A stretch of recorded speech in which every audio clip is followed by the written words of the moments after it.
Did you know your credit card points and miles can lose value to inflation? Credit card companies often reduce the redemption value of your points and miles. Now, imagine a credit card with rewards that can grow in value. With the Gemini credit card, you can earn Bitcoin or one of over 50 other cryptos instantly with no annual fee. Every swipe at the store or gas pump earns you instant rewards deposited straight to your account. Plus, sign up now for a $200 Bitcoin bonus to kickstart your rewards. Visit Gemini.com/card today. Check out the link in the description for more information on rates and fees. Again, if you're looking to invest in Bitcoin but don't know where to start, the Gemini credit card makes it easy. Breaking down every game, every day in Major League Baseball. This is the Baseball Betting Show. Here is your host, Greg Peterson. A warmer from the hello. Welcome to lovely Las Vegas for the Baseball Betting Show with myself, Greg Peterson, now part of the VSiN family of podcasts. We've got an excellent podcast for you as we're going to be joined in segment number 2 by Rob Donaldson, who does great work with the show/podcast Rob's Best Bets. And yes, we actually have a guest on the show today because unlike yesterday, the game did not wrap up at 2:30 a.m. Eastern Time, 11:30 p.m. Pacific Time. So that was good. We're going to be chatting with him about the tenor of the series, how he's going to be taking a look at Game 5, and if the Blue Jays have a chance to actually be able to pull this off. So we're going to be chatting with Rob about that in segment number 2. In the final segment, I'm going to give you guys my picks and analysis for Game 5 of the World Series as we touch them all. If you do have a question, comment, segment idea, what have you for this podcast, you have one of two ways how far those in. First one is my Twitter/X timeline at gunit_81. Keep in mind, letters CM, they mean does not matter, so as per usual, please do send these into the timeline. And the other way is find an Apple Podcast review. If you rate this podcast 5 stars, it is very much appreciated. From there, you're able to fire on whatever you like to hear on this podcast via that 5-star review. Did not get in any Twitter/X questions today, but you know what? We had ourselves a fun game number 4 that saw the Blue Jays nod things up. So let's see how they were able to do so. Try to find out a little bit more about these teams and try to take a look at some trends. Games from yesterday is Greg buzzing about. Here is the rowdy recap. By a count of 6-2, the Blue Jays are able to get the job done. As for the Blue Jays, they needed a nice start out of Shane Bieber, and really both of these teams needed a nice start out of their respective pitchers because of the 18-inning affair that we saw in game number 3, and both delivered. Shohei Ohtani, he does give up the home run. He does give up 4 runs over the course of 6 innings. Vlad Guerrero Jr. was able to take him deep for home run number 7 of the postseason out of him, but through his first 6 innings, had given up just 2 runs, and then they just pushed him a little bit too far. Anthony Banda from there, he gives up 2 runs in 2/3 of an inning. He did inherit some of those runners from Mr. Shohei Ohtani, as well as Blake Trinan. He doesn't get charged with any earned runs, but in a third of an inning, he gave up 2 hits. He inherited the 2 runners from Banda, and, well, he let both of them score as the Blue Jays played some small ball to be able to get a 4 spot in the 7th inning that really busted this game open. For the Blue Jays, they go 3 of 11 with men in scoring position. You had Bo Bichette, Edison Barger come up big in that 7th inning, so these guys were able to get the job done, along Ty France being able to drive in a run in a pinch hit spot as well. And for Shane Bieber on the flip side, he does give up 3 walks in 5 1/3 innings, but rock solid. He only gave up 1 run. From there, Mason Fluharty, a pair of outs out the bullpen, scoreless. Chris Bassett, hook, line, and sinker, scoreless 7th and 8th innings. Louis Varland does give up a run in an inning, but finds a way to be able to get it done. And then Jack Dreyer was able to save some of the Dodgers bullpen as well. 29 pitches in his 2 innings. He was able to keep the Blue Jays off the board 2 scoreless innings. So if you had that total of 8.5 under, he was able to preserve that under for you. And now we have seen, because a lot of books, they did have an 8.5 total on the close. We have seen 2 overs and 2 unders. We have seen 2 favorites. We have seen 2 underdogs come through. It is 2-2 with regards to the Dodgers and the Blue Jays. And heck, if you're taking a look at yes run first inning, no run first inning, we did not get a run in the first inning here in game number 4, but that is probably like the lone thing right now that is not 2-2. We have seen 3 no runs in the first inning and 1 yes run in the first inning. So has been a lot of fun to take a look at this World Series thus far, and the fun is just continuing. Coming up next, we're going to take a look at Game 5 with Rob Donaldson, what he's made out of this series, and so much more right here on the Baseball Betting Show with myself, Greg Peterson, now part of the VSiN Family Podcast. Did you know your credit card points and miles can lose value to inflation? Credit card companies often reduce the redemption value of your points and miles. Now, imagine a credit card with rewards that can grow in value. With the Gemini credit card, you can earn Bitcoin or one of over 50 other cryptos instantly with no annual fee. Every swipe at the store or gas pump earns you instant rewards deposited straight to your account. Plus, sign up now for a $200 Bitcoin bonus to kickstart your rewards. Visit Gemini.com/card today. Check out the link in the description for more information on rates and fees. Again, if you're looking to invest in Bitcoin but don't know where to start, the Gemini credit card makes it easy. Breaking down every game, every day in Major League Baseball, this is the Baseball Betting Show. Here is your host, Greg Peterson.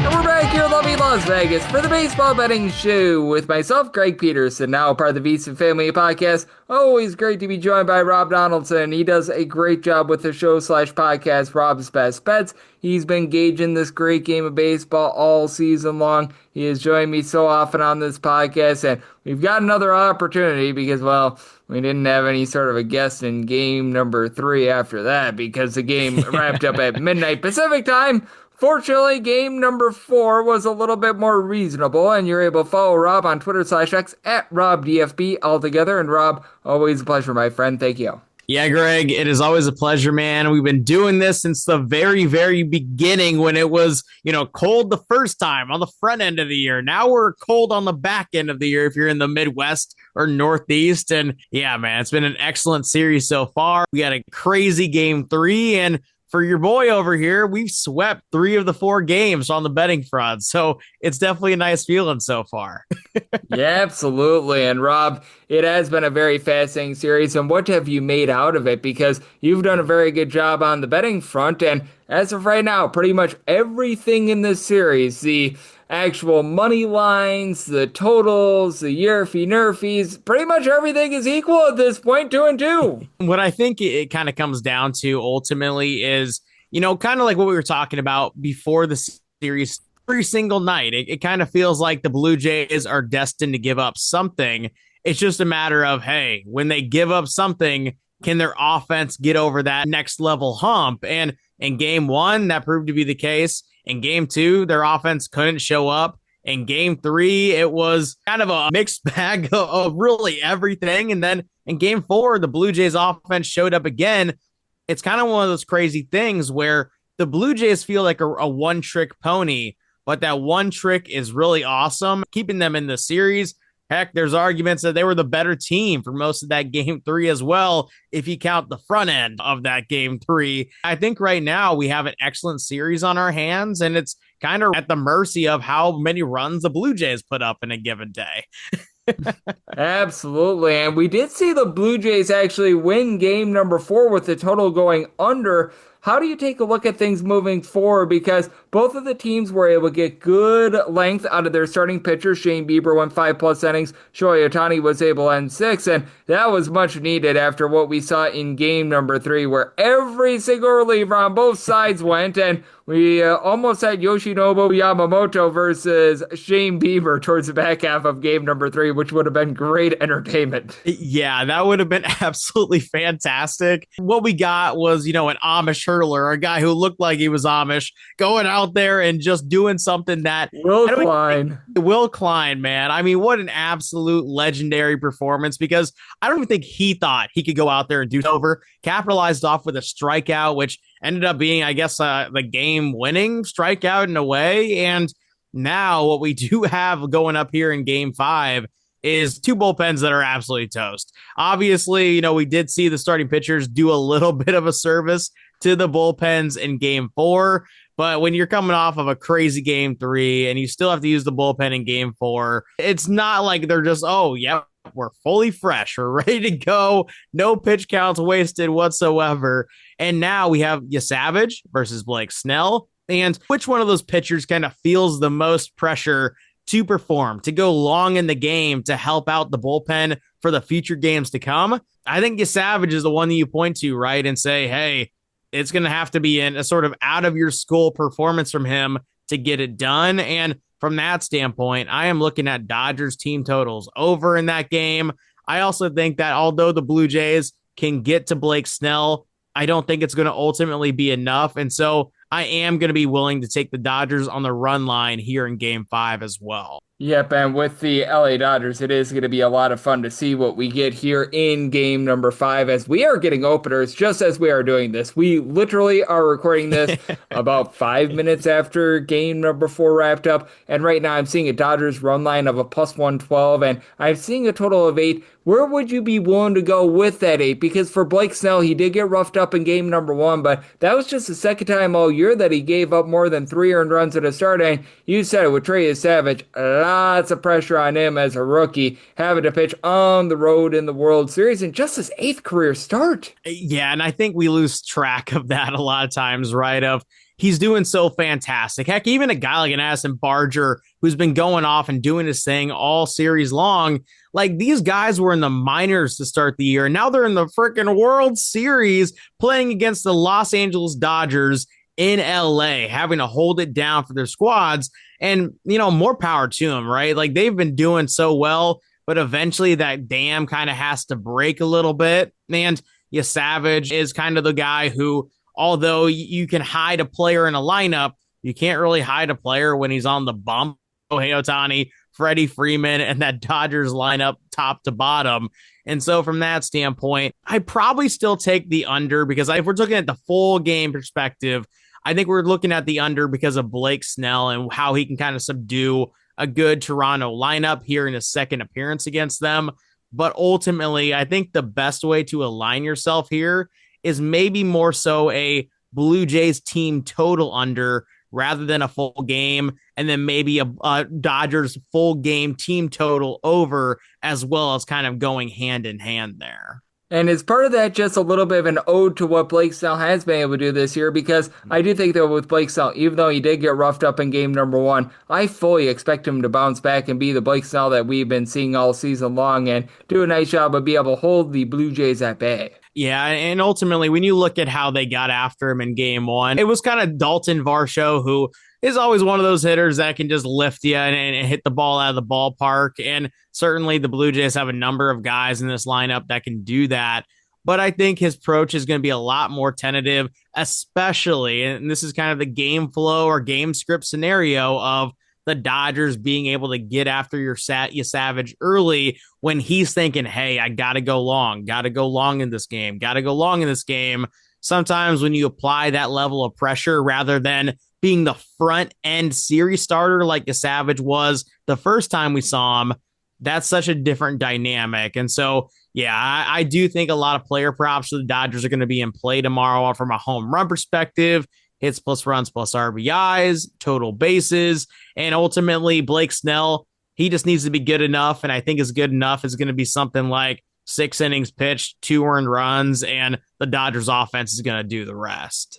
Yep, I do think that the Dodgers find a way to be able to pull this one off as well, but what game 4 means is that we are going to be going back to Toronto. We are going to be getting at least a 6-game series out of this. And just how do you take a look at this from an entire series perspective? Because I do still think that the Dodgers are going to be able to win the World Series. Personally, I thought coming in that there was a good chance that the Dodgers might be able to wrap this up in 5. That's clearly not going to be happening. And it does feel like these teams are very evenly matched. That went to show in the fact that game number 3 went 18 innings.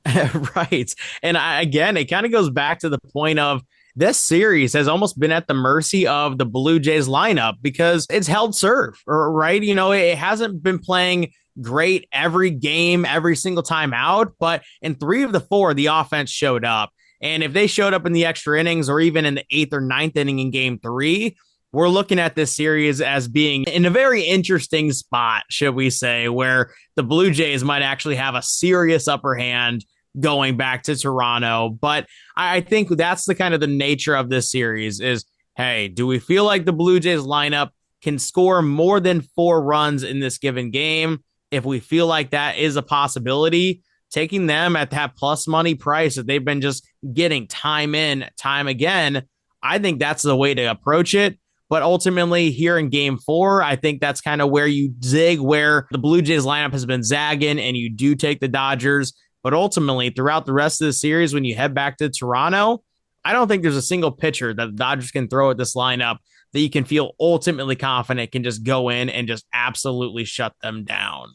Yep, I am right there with you, and I do think that it is going to be so interesting to see what we get in this game number 5. And Rob, I know you have been very hard at work taking a look at this amazing game of baseball. You are a wealth of knowledge on that front, and I know you, much like myself, are getting set for what is going to be a tremendous college basketball season as well. So let the good people at home know what's all on tap for you and how people are able to follow along on social media and other platforms. Well, hey, Greg, it's been an absolute ride with you, my man. And hey, who knows? Maybe we're talking more baseball before the season's done. But, for those who want to follow my World Series bets or my college basketball bets, which are going to be kicking off here coming up next week, Twitter/X at RobDFB, and also on my YouTube channel, which is just my name, Rob Donaldson. But as always, Greg, I appreciate having me on, my man.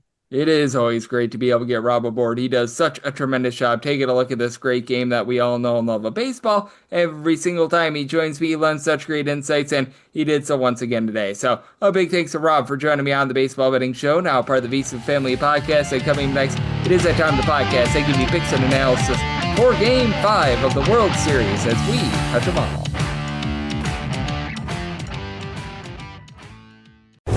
Breaking down every game, every day in Major League Baseball. This is the Baseball Betting Show. Here is your host, Greg Peterson. And we're back here in lovely Las Vegas for the Baseball Betting Show with myself, Greg Peterson, now part of the VSiN Family Podcast. Always a pleasure to be joined by Rob Donaldson. He does such a great job with the show/podcast Rob's Best Bets. Every single time he joins me, he lends such great insights, and he did so once again today. So a big thanks to Rob for joining me in the last segment. Now it is that time of the podcast. I give you picks and analysis for Game 5 of the World Series as we touch them all. If a game is listed on the betting board, Greg has a side and a total on it, so it is time to touch them all. Do note that as per usual, any changes that are made to these plays will be listed up on my Twitter/X feed at gunit_81. Obviously, it's very easy to be able to go in Las Vegas rotation order because we've only got one game. So how about if we dive in with the Blue Jays on the road against the Dodgers? Blake Snell goes for the Dodgers. Trey Savage is on the bump for the Blue Jays. The Blue Jays on the money line are anywhere between plus 170 to plus 180. Meanwhile, the Dodgers between minus 195 and minus 216. If you're looking to lay a run half with the Dodgers, mostly seeing plus 105, seeing a few plus 110s out there as well. And total on this game, it is 7.5. The over is minus 115 and the under is minus 105. Did need at least a plus 108 to take a shot on the Dodgers run line. I was able to spot a few personally. I would say as long as you're able to get plus money here, take a shot on that Dodgers run line. If it gets past even money, then I think that you're getting to a little bit of a point of no return. But that said, I'm going to be willing to trust in the run line of the LA Dodgers, as I do think that they're going to be able to persevere here against a guy in Trey Savage who has been very, very rock solid. But for Trey Savage as well, this is just start number 8 in his career as well. So you've got your issues there. He's had a 3.82 ERA ever since he got called up to the big league level. But that said, with regards to Mr. Savage, he has been giving out a few more walks than what you'd like. The 11.7 strikeouts per 9 innings, without a question, have been absolutely magnificent for him. But now you face off against an LA Dodgers lineup that is averaging about 5.5 runs per game at home. That is number 1 in all of baseball. Shohei Ohtani has just been absolutely launching balls for the LA Dodgers, as he now has 5 home runs in the last 3 games that he has played at home. Just absolutely remarkable stuff what we're seeing there. Max Muncy has been able to move the line and get on base over a 350 on base. He did have a home run a little bit earlier in the series, hasn't necessarily been able to for a lot of average. And Teoscar Hernandez also has not hit for a ton of average, but with Teoscar Hernandez, he has been able to do a nice job in terms of being able to supply the power here in the postseason. He's already got 4 home runs of his own, so he's done a good job on that front. And with this Dodgers lineup, you know that Freddie Freeman is going to be able to come through for you. He had that big home run in game number 3, top to bottom. You've got a very fearsome lineup, and for the Blue Jays right now, they are dealing with a little bit of a blow to their lineup with George Springer missing game number 4, and you have to think that moving forward, he's probably just going to be out of the fold for the team in general. Though Vlad Guerrero Jr., he had 23 home runs during the regular season. During the regular season, right around about a 375 to a 380 on base. That's a 500 on base here in the playoffs, and he's got 7 home runs. Bo Bichette, coming off of injury, has hit well above a 300 for the series, so he's been able to come up very clutch for this team. But you also do have still just a little bit of strife and a little bit of issue for this team. Andres Gimenez has played above his skis squeeze, in my opinion, a little bit here in the playoffs. Ernie Clement still hitting a .393. Have to wonder if that's going to dry up a little bit. Dalton Varsho has been rock solid. He hit a home run in game number 1 against Blake Snell. Is going to be going for the Dodgers. I'll get into that in a second. Edison Barger obviously has been able to move the line top to bottom for this Blue Jays team, really 1 through 9, aside from Isaiah Kiner-Falefa. All these guys have been able to do a nice job of coming through for this team. That said, I do think that for Blake Snell, he's going to be much better than he was in game number 1. Game number 1 was just the second time all season long in which he gave up more than 3 earned runs at a start, and he does face off against the Blue Jays team that they are number 1 in all baseball in terms of run creation ever since the All-Star break. Post-All-Star break, they've been averaging about 5.5 runs per game, but for Snell, between the regular season and the postseason, 2.37 ERA, 10.7 strikeouts per 9 innings, giving up just 4 home runs at 87 plus innings between the regular season and the postseason. He has been very rock solid, and they're going to need him to be. And Blake Snell has been able to lend length in a lot of his starts. He has made 4 starts here in the playoffs. He has went 6 plus innings in all but one of them. Obviously, the outlier being that game number 1 performance that we saw, but even during the regular season, Blake Snell at home at a 1.17 ERA. Do I think that he's going to quite duplicate that? No, but he has been very good when he's been in Los Angeles, and they're going to need him to be, because for the Dodgers, they did have to expend so many arms in game number 3. Really, both teams did, so it was big that Shohei Ohtani and Shane Bieber both went 5 plus innings in that game number 4, but for the Dodgers, you do obviously have some issues with regards to this bullpen. Going into game number 4, they were posting up a 4.50 bullpen ERA. That went even further northward after what we saw in the 7th inning. Jack Dreyer has been pretty solid, but they needed to utilize him and Anthony Banda in game number 4. You're going to have, though, Roki Sasaki all good to go. Emmett Sheehan, I know that he had some extended work in game number 3. He should be another option for this team as well, and I do think that Blake Snell is going to be going deep into this game. On the flip side, for the Blue Jays, they've utilized Louis Varland a lot. They had to utilize him in game number 4, but they were able to rest more of their guys as well, with Chris Bassett being able to eat 2 innings, so that's going to be big for them moving forward. For the Blue Jays, you're going to have your likes of Sir Anthony Dominguez, Jeff Hoffman out there, and Hoffman has actually had himself a pretty solid postseason. He's been posting up a sub-150 ERA. He was a complete disaster during the regular season, though. You do have to have your question marks as to what you're going to be able to get out of him moving forward, and I do think that for this Blue Jays bullpen, they are going to give up a few runs to the Dodgers. I do think that the Dodgers restore order here and play a nice high-scoring game here. I did set my total at 7.9, so here at the 7.5 that I'm seeing, I'm in on the over. And for the Dodgers, again, try to find plus money here. I was able to get a plus 110 personally. I needed, for my personal self, at least a plus 108 to be able to take a shot on the run line. Right now I'm seeing a plus 105 or so. I would still probably encourage it if you're looking to bet just something in this game. So we'll be looking at the Dodgers run line, and I'm in on the over as well. And that'll wrap things up for the Wednesday edition of the Baseball Betting Show, now part of the VSiN Family Podcast. A big thanks to Rob Donaldson, who does such great work with the show/podcast Rob's Best Bets. He joined me in the last segment. If you do like hearing from this fine podcast, Baseball Betting Show, you're able to subscribe wherever your podcasts, Apple Podcasts, Google Play, Spotify, Stitcher, and TuneIn. If you have a question, comment, segment idea, what have you for this podcast, you do have one of 2 ways to refer those in. First one is my Twitter/X timeline at gunit_81. Keep in mind, Larsium, name does not matter, so as per usual, please do send these into the timeline. And the other way is find an Apple Podcast review. If you rate this podcast 5 stars, it is very much appreciated. From there, you're able to fire in whatever you'd like to hear on this podcast via the 5-star review, and I am with you guys every single day until the World Series wraps up and until we do have a world champion. The day that it wraps up, that's the day that this podcast is going to wrap up. I don't keep this going into the off season, unlike the college basketball podcast, mainly because trying to be able to do a daily podcast with 30 teams as opposed to 365 with college basketball, a little bit more difficult. That said, even when we have that off day from Game 5 to Game 6, I will be with you guys. We're going to try to find as much money as we can here for the rest of the baseball season. Then, for those that are fans of the daily bets, the Coast to Coast Hoops podcast will be taking over from there, and then we'll be back at it the next baseball season. But until then, I'm with you guys every single day on this podcast, so I'll be back with you guys once again tomorrow. Thank you.